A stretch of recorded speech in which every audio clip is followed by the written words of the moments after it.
देखिए, धनंजय की जो जौनपुर में छवि है, भले उनको माफिया बाहुबली बहुत कुछ कहा जाता है, लेकिन उनकी छवि एक रॉबिन हुड टाइप की है।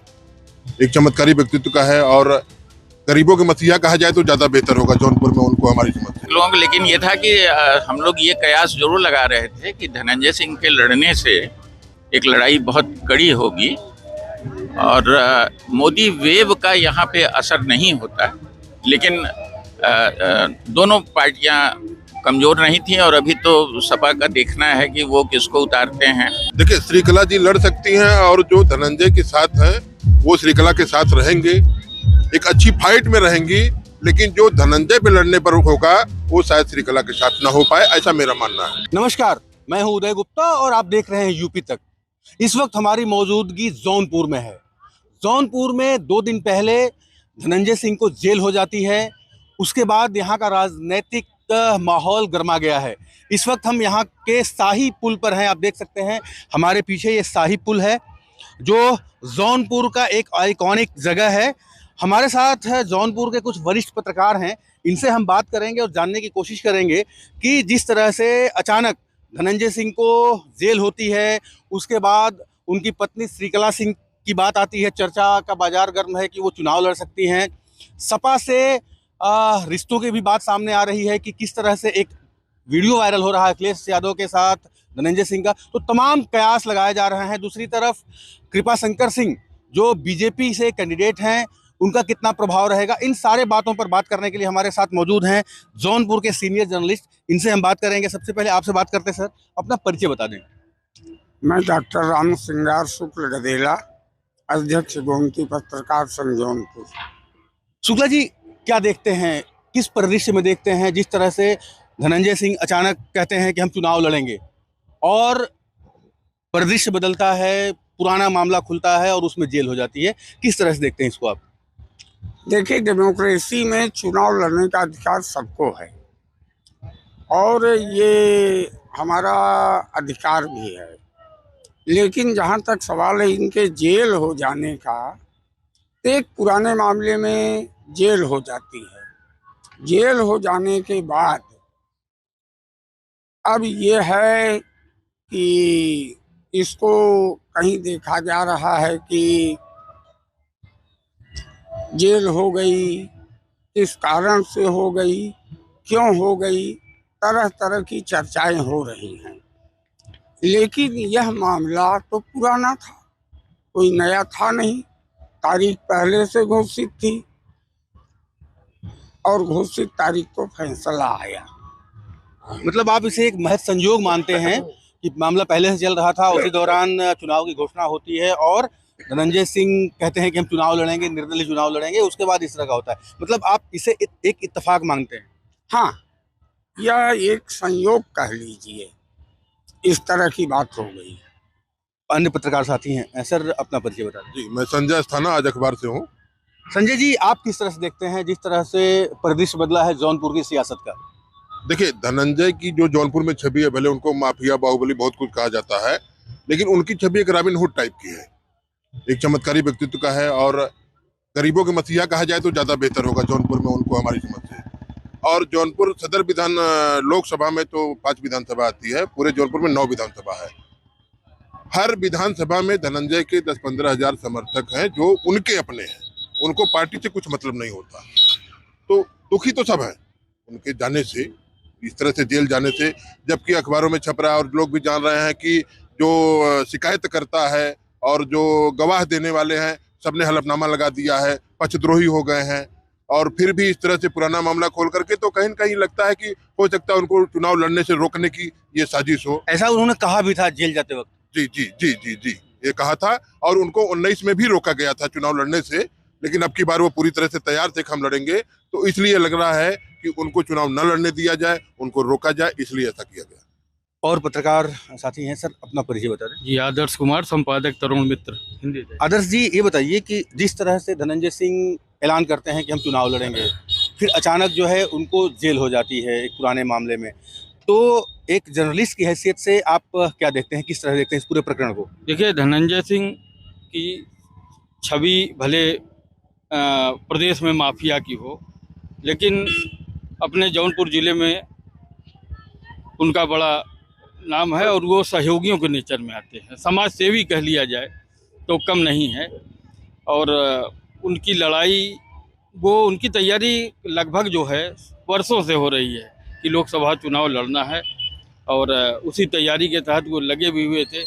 और जब भाजपा की सीट डिक्लेयर हो जाती है कि कृपा शंकर सिंह जौनपुर से चुनाव लड़ेंगे, उसी दरमियान फैसला आ जाता है कि सज़ा होनी है इस मामले में, और 7 साल की सज़ा हो गई, जिससे वो चुनाव के लायक ही न रहें। और ऐसा नहीं है, वो हाई कोर्ट भी जाएंगे, उनका कहना है, प्रयास भी कर रहे हैं। हो सकता है कि भाई कोर्ट राहत दे दे, कुछ भी हो सकता है। सर, आपका परिचय और आप किस संस्थान से जुड़े हैं? मैं अनिल पांडे हूँ, एनआईपी का ब्यूरो इंचार्ज। मैं अनिल पांडे हूँ, एनआईपी का ब्यूरो इंचार्ज हूँ। जिस तरह से धनंजय को जेल हुई है और सियासी चर्चाएं चल रही हैं जौनपुर में, तो आप चूंकि वरिष्ठ पत्रकार हैं, इस पूरे परिदृश्य को किस तरह से देखते हैं आप? देखिए, न्यायपालिका के निर्णय पर तो टिप्पणी मैं नहीं कर सकता। समय और कुछ चीज़ें, चूँकि मैं लॉ का ग्रेजुएट भी रहा हूँ, होस्टाइल सारे लोग जब हो जाते हैं तो सामान्यतः इसमें सज़ा नहीं होती है।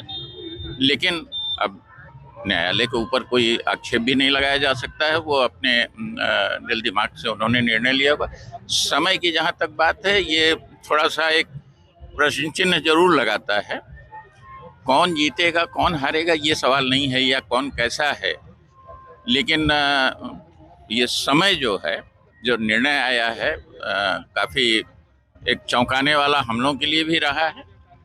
अब आगे भविष्य में देखिए उनको उच्च न्यायालय से या और कहीं से उनको क्या राहत मिलती है, ये समय की बात है। कृपा शंकर सिंह को बीजेपी ने टिकट दिया है, कितना प्रभावी रहेंगे? देखिए, कृपा शंकर सिंह का ये जिला रहा है, इस जनपद के वो निवासी हैं। कार्यक्षेत्र तो उनका महाराष्ट्र रहा, वहाँ गृह राज्य मंत्री रहे पहले कांग्रेस के रिज्यूम में।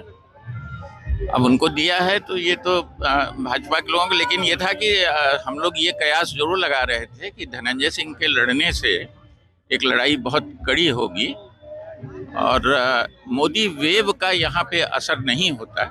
लेकिन दोनों पार्टियाँ कमज़ोर नहीं थी, और अभी तो सपा का देखना है कि वो किसको उतारते हैं। तो धनंजय सिंह के लोग उम्मीद लगा रहे थे कि सपा गठबंधन से, उसमें इंडिया से हो सकता है कि इनको मिल जाए।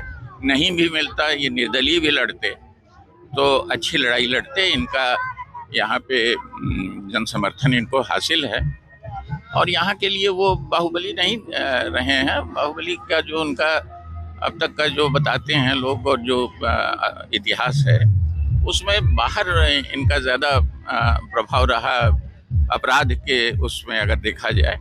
लेकिन सब में वो छूट भी गई, ये भी एक अपने में आश्चर्यजनक चीज़ है। अब 9 मुकदमे बताए जाते हैं कि अभी पेंडिंग है उनके। अब बकौल धनंजय सिंह, उनका कहना है कि मैं सब में छूट चुका हूँ, यही 1-2 मेरे पास रह गए थे। अब हकीकत क्या है, और जनपदों में, क्योंकि उत्तर प्रदेश के कई जनपदों में उनके खिलाफ मुकदमे रहे हैं। अच्छा सर, चर्चा है कि श्रीकला सिंह भी, जो उनकी पत्नी है, वो चुनाव लड़ सकती हैं। तो अगर श्रीकला सिंह मैदान में आती हैं तो क्या माहौल होगा राजनीतिक जौनपुर का? देखिए, अगर वो किसी गठबंधन के तहत आती हैं तो लड़ाई अच्छी होगी। निर्दलीय उम्मीदवार के तौर पर अब अगर धनंजय कारागार में रहते हैं तो वो चीज़ें तो नहीं दिखाई दे रही हैं। मैं अपने नज़रिए से बोल रहा हूँ, लेकिन चूँकि जिला पंचायत अध्यक्ष हैं अभी मौजूद में, और धनंजय के समर्थक भी, ये मैंने देखा है पूर्व के चुनाव में भी कि वो लोग बहुत डिवोटेड रहते हैं धनंजय के प्रति, तो लोग लगेंगे। लेकिन वो एडवांटेज नहीं मिलेगा कि वो बहुत आसानी से निकाल ले जाएं, ऐसा नहीं। और साथी पत्रकारों से हम बात करते हैं। ये बताइए कि अगर चर्चा है कि श्रीकला भी चुनाव लड़ सकती हैं, तो क्या परिदृश्य होगा? देखिए, श्रीकला जी लड़ सकती हैं, और जो धनंजय के साथ हैं वो श्रीकला के साथ रहेंगे, एक अच्छी फाइट में रहेंगी। लेकिन जो धनंजय पे लड़ने पर होगा वो शायद श्रीकला के साथ ना हो पाए, ऐसा मेरा मानना है। कृपा शंकर सिंह कितना प्रभावी होंगे? कृपा शंकर सिंह प्रभावी होंगे, इसलिए प्रभावी होंगे, अगर वो किसी अन्य पार्टी से होते तो शायद लाइट में ना आ पाते। लेकिन चूंकि वो भारतीय जनता पार्टी से हैं, और इस समय भारतीय जनता पार्टी के पास बहुत सारे मुद्दे हैं, और एक सही विकल्प भी देश के सामने नहीं है, तो इसलिए कृपा शंकर सिंह फाइट से होंगे, क्योंकि वो भाजपा से होंगे, भारतीय जनता पार्टी से होंगे। आपका क्या कहना है सर, अगर कृपा शंकर सिंह चुनाव में है और अगर श्रीकला आ गई तो कितना प्रभावित होगा, क्या समीकरण होगा? देखिए, श्रीकला जी जिला पंचायत अध्यक्ष हैं, पूरे जिले में काम कर रही हैं, और जब वो आएंगी तो उनका जो व्यक्तित्व आएगा, उनके साथ संपैती धनंजय सिंह की जाएगी, तो चुनावी टक्कर अच्छी होगी।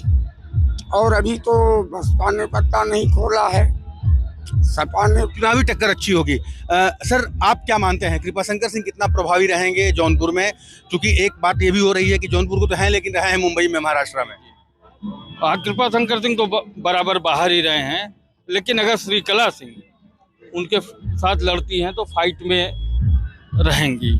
और लेकिन धनंजय सिंह और श्रीकला में तो अंतर है ही भाई। लेकिन कड़ी टक्कर दे सकती हैं, आपको लगता है? कड़ी टक्कर तो अब देखिए, अगर कोई पार्टी से आती हैं तब तो कड़ी टक्कर है, अगर निर्दल लड़ती है तो हम नहीं मानते कड़ी टक्कर हो पाएगी। हमारे साथ जो हमारे जौनपुर के संवाददाता हैं, आज तक यूपी तक के, राजकुमार जी भी हैं, इनसे हम बात करते हैं। राजकुमार जी, ये बताइए कि जिस तरह से परिदृश्य बदला है जौनपुर की राजनीति का, कृपा शंकर सिंह को कैंडिडेट घोषित किया जाता है, उसके बाद धनंजय सिंह भी चर्चा थी कि जेडीयू से चुनाव लड़ सकते हैं, टिकट मिल सकता है, लेकिन ऐसा कुछ भी नहीं होता है और अचानक जेल चले जाते हैं धनंजय। तो किस तरह से समीकरण बदला है अचानक तेजी से, आप क्या देख पाते हैं? धनंजय सिंह की बात कर रहे हैं तो सबसे पहले तो इंडी अलायंस में जदयू भी था और सपा भी थी सारे। तो शुरुआत में जून के बाद ये माहौल बना कि निश्चित रूप से इंडी अलायंस से धनंजय सिंह उम्मीदवार हो सकते हैं, इसलिए कि जदयू के लल्लन सिंह जो उस समय राष्ट्रीय अध्यक्ष थे, उनके बहुत खासम खास माने जाते थे, धनंजय सिंह माने जाते हैं, और राष्ट्रीय महासचिव भी थे। तो ये माना जाता रहा कि मतलब जदयू एक सीट के लिए अगर यूपी में कहीं से मांगेगी तो वह जौनपुर सीट होगी, जहां से कि धनंजय सिंह को इंडी अलायंस का प्रत्याशी बनाया जा सकता है। लेकिन उसके बाद जब जनवरी में घटनाक्रम बदले हैं, जब एनडीए में आ गया जदयू, अब उसके बाद से तेजी से घटनाक्रम बदला। तो फिर धनंजय सिंह फिर इस उसमें फिराक में थे जरूर यहाँ से, और दिल्ली पटना उन्होंने एक कर दिया जौनपुर से। कब पटना जा रहे हैं, कब दिल्ली जा रहे हैं, कब लखनऊ, ये पता ही नहीं लगता था। तो उनको ये उम्मीद थी कि निश्चित रूप से जदयू से और जदयू भाजपा अलायंस से उनको उम्मीदवार यहाँ से बनाया जा सकता है। इसलिए कि ये सच्चाई है कि जदयू भाजपा के अलायंस से अगर धनंजय सिंह आते तो निश्चित रूप से यहाँ भाजपा की जो जीत थी वो लगभग तय मानी जाती थी, जैसा कि लोग बताते हैं उनके जो अपने सियासी समीकरण हैं धनंजय सिंह के। तो ये घटनाक्रम बदला। 2 मार्च को मुंबई में उत्तर भारतीयों के नेता हैं, कांग्रेस की पहले राजनीति की है, कृपा शंकर सिंह प्रत्याशी घोषित किए जाते हैं, और घोषित होने के बाद 5 तारीख को उनकी एंट्री होती है जौनपुर में। और उसी दिन शाम को एक पुराने मामले में एसटीपी और नमामि गंगे के प्रोजेक्ट मैनेजर को धमकाने के मामले में तुरंत शाम तक गिल्टी होल्ड हो जाती है, और दूसरे दिन उनको सजा सुनाई जाती है 7 साल की। तो इसको निश्चित रूप से ये जोड़ के, इसलिए कि इस घटनाक्रम के एक दिन पहले 4 मार्च को अखिलेश यादव और धनंजय सिंह की मुलाकात होती है एक वैवाहिक समारोह में। उसमें आप देख सकते हैं कि दोनों हाथ पकड़ के जिस तरह से फ्रेंडली बातें, काफी गर्मजोशी दिख रही है। तो उसके बाद से और वायरल होती है वह फोटो, वह वीडियो, और उसके बाद वो लिखते हैं कि जीतेगा, लड़ेगा जौनपुर, जीतेगा जौनपुर। तो इसके बाद से जो ये घटनाक्रम हुआ है, निश्चित रूप से न्यायालय का निर्णय है, पुराना मामला है, इसमें हम न्यायालय के आदेश पे किसी तरह का नहीं। लेकिन चर्चा क्या है जौनपुर में, चर्चा क्या है इस फैसले को लेकर के, आपने क्या महसूस किया? इस फैसले को लेके आम जनता में जो चर्चा है कि इसको कहीं न कहीं किसी दबाव में ये कराया गया, इसलिए कि इतने दिन से ये मामला चल रहा था और अचानक गिल्टी होल्ड होती है। और सबसे ताजुब तो ये है, इस बात की जानकारी जौनपुर को मीडिया में बाद में मिलती है। हम लोगों को लखनऊ की मीडिया और लखनऊ के कुछ राजनीतिक लोग हम लोगों को उस आदेश की कॉपी भेजते हैं तो ये हम लोग भी बड़े आश्चर्य थे जब हम लोगों को सूचना मिली, तो हम लोग खुद ही यार ये कैसे हो गया। लेकिन अच्छा, ये घटना- कृपा शंकर कितना प्रभावी होंगे, आप किस परिदृश्य में देखते हैं? देखिए, कृपा शंकर सिंह की बात है तो कृपा शंकर सिंह जौनपुर के रहने वाले हैं, आते जाते रहे हैं, लेकिन उनकी पूरे जौनपुर में न तो भाजपा में शामिल होने के बाद न तो कोई होर्डिंग, चुनावी होर्डिंग न उनके दिखी, न बधाई, न कोई भी चीज़। ये अचानक 2 तारीख को नाम घोषित होता है, उसके बाद लोग एकदम सन्न रह जाते हैं। यहाँ तक कि मीडिया में उनकी होर्डिंग की फोटो लोग खोजने के लिए परेशान थे कि कहाँ से मिले। तो निश्चित रूप से वो आए हुए हैं, और जो भी लड़ेंगे वो भाजपा के, मोदी और योगी के चेहरे पे लड़ेंगे। व्यक्तिगत रूप से कहा जाए तो भाजपा में व्यक्तिगत रूप से उनका कोई यहाँ कोई व्यक्तिगत कोई जनाधार आईएएस अभिषेक सिंह भी नौकरी छोड़ करके आए थे, तमाम तरह का स्कूटी बांटा, अयोध्या भेजा लोगों को, और अचानक से चर्चा भी थी कि नहीं अभिषेक सिंह हो सकता है, कयासबाजी थी कि अभिषेक सिंह को टिकट मिल सकता है बीजेपी से, और चर्चा यहाँ तक थी कि बिना किसी ठोस वजह के कोई आईएएस की नौकरी नहीं छोड़ता। लेकिन ये तो दांव उल्टा पड़ गया। अभिषेक सिंह की बात करें तो सितंबर में उनकी एंट्री होती है गणेश उत्सव को लेके, और एंट्री होती है यहाँ पे, और बड़े बड़े हनी सिंह जैसे कलाकार, अक्षरा, सारे, जो कि वो इवेंट इतना महंगा अगर कराया जाए, अब उन्होंने कैसे मैनेज किया पर्सनल रिलेशन पे, उसमें बड़े बड़े सेलिब्रिटी आए, 2 दिन का कार्यक्रम रहा। और उसमें सबसे बड़ी बात यह है कि प्रदेश अध्यक्ष के कार्यक्रम के लिए नेताओं को चक्कर लगाने पड़ते हैं, और उसमें एक दिन पहले फोन पे बात हुई और दूसरे दिन प्रदेश अध्यक्ष आए यहाँ पे उस गणेश उत्सव में शामिल हुए, हवन में, पूजन में। और हम लोगों ने जब मीडिया ने बात किया तो उन्होंने कहा भाई मैं तो आज ये व्यक्तिगत कार्यक्रम है, अभिषेक सिंह जी के गणेश उत्सव में मैं आया हुआ। तभी से ये कयास लगने लगे थे कि भाजपा में निश्चित रूप से इनकी पैठ है और अच्छी पैठ है। उसके बाद लेकिन कभी भी बातचीत के दौरान, इंटरव्यू के दौरान अभिषेक सिंह ने ये पत्ता नहीं खोला कि वो भाजपा से प्रत्याशी बनेंगे। मीडिया ने बहुत कुरु देने का प्रयास किया, बार बार कहते थे कि मैं तो अभी आईएएस हूँ। अभी हाल ही में उन्होंने जौनपुर निषाद रथ शुरू किया, यहाँ से अयोध्या भेजने के लिए प्रतिदिन 5 बसें गई, और कल अंतिम दिन था, कल 7 तारीख तक 1 महीने उन्होंने चलवाया। तो ये जो काम उन्होंने किया उससे निश्चित रूप से लगता था। हम लोग पूछे कि ये निषाद रथ नाम क्यों, उन्होंने कहा निषाद रथ ने भगवान राम को पार उतारा था, अब भगवान राम मेरी नैया पार करेंगे। लेकिन उनकी नैया फंस गई। आदर्श जी, ये बताइए कि अभिषेक सिंह की एंट्री जो हुई थी फिल्मी स्टाइल में कहा जाए, एक आईएएस अफसर नौकरी छोड़ता है, आता है और फिल्म स्टार्स को लेकर के तमाम तरह के कार्यक्रम करता है, तो अभिषेक सिंह को कहाँ पाते हैं अब? देखिए, अभिषेक सिंह जब आए थे तो चर्चा शुरू हुई। अभिषेक सिंह तो चलो भाई आईएएस है, पता चला कृपा शंकर सिंह के पिताजी डीआईजी रहे, आईपीएस हैं, इनकी पत्नी दुर्गा शक्ति नागपाल को सभी जानता है, तो चर्चा हुई थी वही अभिषेक है। तो अभिषेक रहे, फिर हुआ कि इस्तीफा मंजूर नहीं होगा, फिर अचानक से इस्तीफा मंजूर हो गया। तो जब इस्तीफा मंजूर होने की खबर आई तो यहाँ लोगों को ये लगा कि अभी टिकट इन्हीं का पक्का है। लेकिन जब इनका घोषित हो गया कृपा शंकर सिंह का, तो लगा कि वो जो है अब इनको भाजपा नहीं टिकट देगी। तो ये था कि हो सकता है ये दूसरे पार्टी से भी आ सकते हैं, ऐसा ये प्रयास में थे। लेकिन अभी भी उनको लगता है कि अगर नहीं लोकसभा तो फिर विधानसभा, लेकिन उनका प्रयास जारी रहेगा। प्रयास जारी रहेगा। आपसे बात करते हैं, आप किस तरह से देखते हैं अभिषेक सिंह को, जिस तरह से कहा जाए कि चर्चा थी बहुत कि हो सकता है चुनाव लड़ सकते हैं? देखिए, अभिषेक सिंह की एंट्री तो सितंबर में हुई, उसके पहले तो अभिषेक सिंह के बारे में कोई जानकारी नहीं थी हम लोगों को। और जहाँ तक उनके पिताजी हैं भाई डीआईजी रहे हैं और रिटायर्ड हैं, और अभिषेक सिंह अभी भी हैं जौनपुर में, अपने काम तो कर ही रहे हैं। अब टिकट मिलना न मिलना ये तो पार्टी का निर्णय है। अब जो हुआ अभिषेक सिंह के साथ, यहाँ तो 15 लोगों की लिस्ट लगी थी, वो पोस्टर बैनर लोगों के लगे थे कि लग रहा था कि अब यही आएगा कौन, और जिसका कोई नामो निशान नहीं था भाजपा ने उसको टिकट दे दिया। ये तो भाजपा का ट्रेंड रहा है।